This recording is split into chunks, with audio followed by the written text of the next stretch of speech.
ధీర విక్రమ సీమరా, మన ధీర విక్రమ సీమరా. కళ్ళ మాటలతోనే జాతిని కొల్లగొట్టిన తెల్లవాడికి బల్లెమయ్యగలో నెదిగే మన వీర ఝాన్సీ చూడరా, మన ధీర ఝాన్సీ చూడరా. ముగ్గురమ్మల యొక్క ప్రతీక అయినట్టుగా కళ్ళు దగ్గర కూర్చున్నారు. మాతృదేవో భవ స్వామీజీ చెప్పారు. మన యొక్క ఋషిమునులు ఏడుకొండల వారి యొక్క కంటే ముందుగా, భవానీ మాత కంటే ముందుగా సరస్వతి, లక్ష్మీ సరస్వతి, పార్వతీ మాత, ఆంజనేయ స్వామి, ఇతర దేవుళ్ళ అందరికంటే ముందుగా మాతృదేవో భవ అని పలికారు. అమ్మ, భారత మాతకు ఉన్న సహనం అమ్మలో ఉంది. ముగ్గురు అమ్మల యొక్క ఆది పరాశక్తి మన తల్లి. అందుకే భారత మాతకున్న సహనం మనకున్నది, మన తల్లులకున్నది. కాబట్టి మనందరినీ కన్నా తల్లులు ఇక్కడ కూర్చున్నారు. ఆ తల్లులు ఎలాంటి వారంటే, మనందరికీ రకరకాల సెలవులు ఉన్నాయి, ఆదివారాలు ఉన్నాయి, రెండవ శనివారం ఉంది, సంక్రాంతి, దసరా, ఉగాది, ఎండాకాలం సెలవులు ఉన్నాయి. కానీ మన అమ్మకు హాలిడే లేదు, మన తల్లికి సెలవు దినం లేదు. మనందరికీ సెలవు వస్తే ఆ సెలవు దినాన మనకు ఇంకా ఎక్స్ట్రా మిగతా రకరకాల ఫలహారాలు, రకరకాల భోజనాలు ఏర్పాటు చేస్తుంది మన అమ్మ. మన అమ్మకి ఇష్టమైన కూర చేసుకుంటుంది.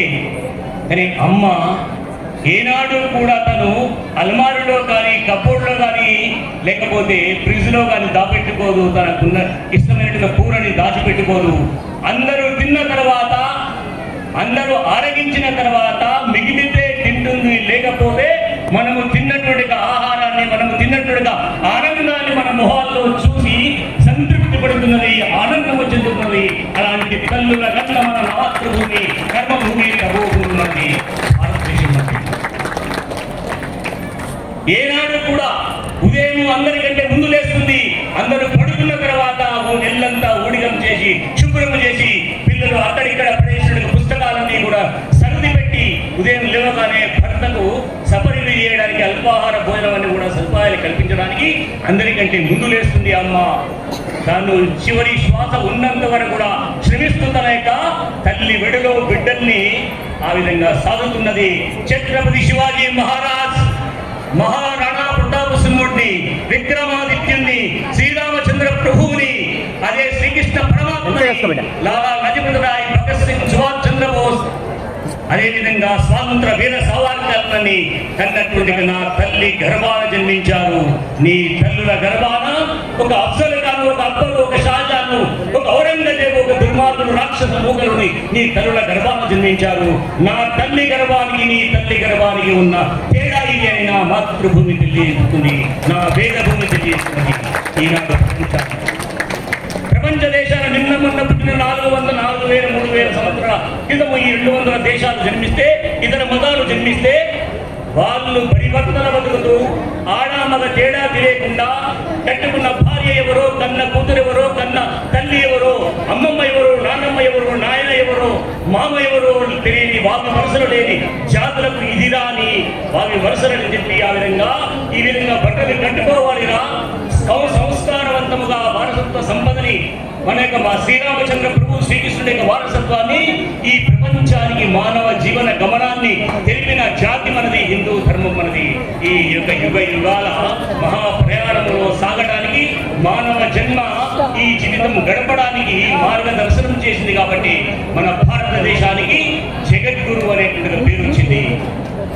మరి అలాంటి తల్లుల అన్నట్టుగా తల్లి తర్వాత, ఈ మనము చచ్చిన తర్వాత, మన శ్వాస వదిలిన తర్వాత మనని దహనం చేయడము, మనని కాలబెట్టడము, మనని పాతి పెట్టడము చేసేంత వరకు కూడా మన భారతదేశం యొక్క భూతల్లి మనని పోషిస్తున్నది. మన శరీరం 6 ప్యాక్స్ 6 అడుగులు 9 అడుగులు పెరగడానికి కారణమైన మన భారత మాత ఏదైతే ఉందో, భూతల్లి ఏదైతే ఉందో, మనం ఈ నాటకాలలో కూడా, ఈ యొక్క నృత్యంలో కూడా మన యొక్క తల్లిని వందే మాతరం, వందే మాతరం, ఓ భారత మాతావు, భూతల్లి నీకు వందనాలు అర్పిస్తున్నాను తల్లి, నీకు ప్రణమిస్తున్నాను తల్లి. నువ్వు ఈ విధంగా మా కోసం, ఈ విధంగా మమ్మల్ని ఈ విధంగా జీవించడం కోసం, మా శ్వాస ఆడడం కోసము, మా యొక్క జీవన కార్యము కొనసాగించడం కోసం కోసము మాకు ఇన్ని రకాలను సేవలు అందించావు, ఇన్ని రకాల పంటల్ని అందించావు. ఈ విధంగా మా శరీరంలో ఉన్న రక్తాన్ని తయారు కావడానికి, మా బొక్కల్లో ఉన్న చీము నిద్ర మా యొక్క మజ్జ ఆ విధంగా తయారు కావడానికి కారణభూతమైన ఓ భూతల్లి నమస్కారం అని వందే మాతర గీతంలో మనం ప్రణమిలుతున్నాం మన భూతల్లికి. 100 ఏళ్ళుగా 1200 సంవత్సరాల పాటు మన భారతదేశం బానిసత్వంలో మగ్గిపోయింది. విదేశీ ముస్లింల పాలన కారణంగా మనమెవరము రావణాసుడి వారసులమా, రాముడి వారసులమా, కృష్ణుడి వారసులమా, మన యొక్క కంసుడి వారసులమా అనే విషయాన్ని తెలియక మనమెవరము ఎవరికి వారే యమునా తీరే ఏటికప్పుడు కోటికప్పుడు కులాల వారిగా కుళ్ళిపోయి కుళ్ళు బుద్ధితో కళ్ళు పొడుసుకొని కులాల వారిగా కుళ్ళిపోయే విధంగా మనమందరం కూడా మన యొక్క జాతీయ వారసత్వాన్ని, కోట్ల సంవత్సరాల యొక్క చరిత్ర కలిగిన రాముడి కృష్ణుడి వారసత్వాన్ని మర్చిన కారణంగా మనమందరం కూడా మన దేశం విఘటనమైపోయింది, విభజించబడ్డది. 1200 సంవత్సరాల పాటు చిత్ర హింసకి గురైపోయి మన దేవాలయాలు నేలమట్టపై దేవతా విగ్రహాలన్నీ కూడా ఆ విధంగా గంటల గుడ్డలతో నరిగివేసి ఆ విధంగా గోమాతలని నడి బజార్లో తెగడానికి మన తల్లులను ఆయన అత్యాచారం చేసిన ద్రోహులందరూ కూడా మన రాజ్యాన్ని, మన దేశాన్ని పరిపాలించారు. మనం ఒకనాడు భూమండలాన్ని పరిపాలించిన దేశాన్ని ఈ విలేజ్లు పరిపాలించారు. కాబట్టి ఈనాడు రాష్ట్రీయ స్వయం సేవక సంఘ యొక్క అధినేత పరమ పూజనే డాక్టర్ హెడ్గేవార్జీ ఈ దేశంలో 100 సంవత్సరాల 100 ఏళ్ల కింద నాగపూర్లో కూడా యావతి హిందూ సమాజాన్ని కలపడం కోసం కులాలు మనిషి, ప్రాంతాలు మనిషి, భాషలు మనిషి, హెచ్చు తగ్గులు మనిషి, వాయు వరుసలు మనిషి, మనమందరం ఒకే తల్లి సంతానం, భారత మాత ముద్దు బిడ్డలం. అంటరానీతనము మహాపాపమురా, ఒంటరెవరు కాదు వెంట ఉన్నామయా. గంగమ్మ అన్నదా, గంగమ్మ అన్నదా నాలు మునుగొద్దని, కృష్ణమ్మ అన్నదా నన్ను తాకొద్దని. 7 కొండలవాడు అడిగాడ నిన్ను, 7 కొండలవాడు అడిగాడ నిన్ను, నీది ఏ కులమని ఎందుకొచ్చావని. కొండగట్టు హనుమ కోపగించాడా, శ్రీశైల మల్లన్న ఆగ్రహించాడా. యాదగిరి గుట్ట లక్ష్మీ నరసింహ వెళ్ళగొట్టాడా ఎందుకొచ్చావని. ఈ విధంగా పుణ్యక్షేత్రాలకి, దేవుళ్ళకి లేని భేదం మనమెందుకు. శ్రీరామచంద్ర ప్రభువు సూర్యమాత ఎంగిలి ఆనాడు ఎంగిలి తిన్నాడు అడవుల్లో. అదేవిధంగా శ్రీకృష్ణ భగవంతుడు ఉడిపిలో స్వామీజీ అక్కడ జీవించి వచ్చారు, కొంతకాలం గడిపి వచ్చారు. అలాంటి ఉడిపిలో శ్రీకృష్ణ భగవంతుడి యొక్క దర్శనం చేసుకోవడానికి వెలితుడైనటువంటి మన సోదరుడు కనకదాసు ఆ దేవుడిని దర్శించుకోవడానికి ఆ విధంగా భక్తి కీర్తనలు చేస్తూ ఆ విధంగా దర్శనం కోసం వెళ్తే అక్కడున్న పండితులు వెళ్ళగొట్టారు. దేవాలయం వెనుక వైపు పోయి అక్కడ ఉన్నటువంటి శ్రీకృష్ణ భగవంతుడి యొక్క వీపు వైపున భజన చేస్తూ కీర్తనలు చేస్తున్నాడు. ఆ కనకదాసు వైపు ఆ శ్రీకృష్ణ భగవంతుడి యొక్క విగ్రహము వెనక వైపు జరిగింది. ఇప్పుడు మనం అందరము 100 కోట్ల మందిలో 150 కోట్ల మందిలో 700 కోట్ల మంది ప్రపంచంలో ఉన్న వాళ్ళందరూ కూడా వెళితే ప్రధాన ద్వారం నుంచి మనం శ్రీకృష్ణ భగవంతుని దర్శనం చేసుకోలేము. కనకదాసు వైపు తిరిగిన ఆ యొక్క కృష్ణ పరమాత్మను దర్శించుకునే భాగ్యం అక్కడ కన్నం వేసిన ఆ కన్నంలో నుంచి చూసి మనము దర్శనం చేసుకునే పరిస్థితి ఆ కనకదాసు కోసము ఆ భగవంతుడు ఆ విధంగా తిరిగాడు. కాబట్టి దేవుళ్ళకి లేని కుల భేదాలు మనకి ఎందుకని చెప్పేసి రాష్ట్రీయ స్వయం సేవక సంఘము ఈ విధంగా ఈ సమాజానికి జ్ఞాపకం చేస్తుంది. ఈ దేశంలో, ఈ ప్రపంచంలో 4 రకాల మనుషులు, నరరూప రాక్షసులు.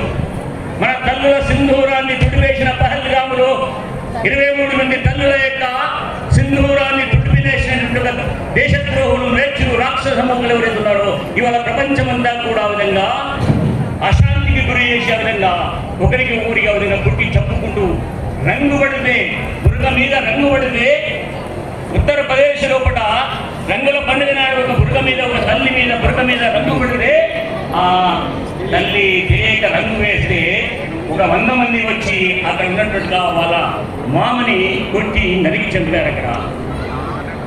ఈ విధంగా ప్రపంచమంతా కూడా నరరూప రాక్షసులతోటి విస్తరించిపోయి ఈ విధంగా మనం అందరం కూడా నరరూప రాక్షసుల మధ్యన మనం నివసిస్తున్నాము. రెండవది నర పశువులు. నర పశువులు ఎవరు?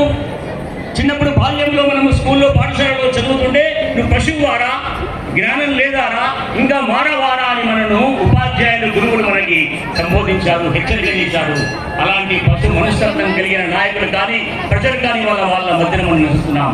మూడవ రకము నరుడు అమ్మను తిట్టినా, భార్యను అవమానించిన, కన్న కూతురిని లవ్ జిహాద్ పేరుతో శిరీష గారు డాక్టర్ గారు చెప్పినట్టుగా లవ్ జిహాద్ పేరుతో విధంగా ఎత్తుకుపోయిన, నడి బజార్లో గోమాతను తెగనరిగిన, కళ్ళ ముందు మన దేవతా విగ్రహాన్ని పగలగొట్టిన, ఏ మాత్రము చరణము లేనట్టుగా మనుషుల మాత్రము జీవిస్తున్నాం మనము.